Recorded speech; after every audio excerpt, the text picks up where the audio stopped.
Jessica. Enggak, semua kemungkinan kita buka dan kita telusurin. Sebagai jaksa, kalau misalnya ada kemungkinan, lu kan punya pengalaman banyak ya, ada kemungkinan pasti tahu lah, ini kayaknya orang nggak bersalah ini. Bisa punya feeling dong.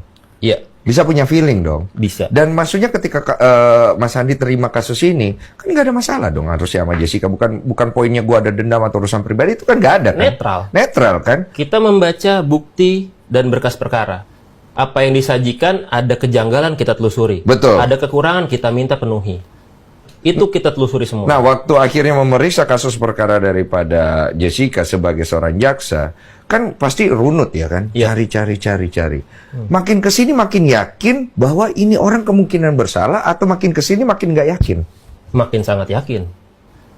Yang tadinya itu netral, kita membaca berkas tiap saksi, tiap ahli, kita cross-check keterangannya. Jadi dalam kasus ini nggak ada satu keterangan yang utuh dalam artian bisa menggambarkan seluruh kejadian. Ya.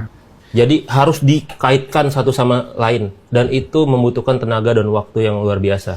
Itu sebetulnya pertanyaan yang tidak perlu ditanyakan. Tugas jaksa di pengadilan itu adalah meyakinkan hakim Ya. bahwa yang dia hadirkan di kursi pesakitan sebagai terdakwa itu adalah pelaku.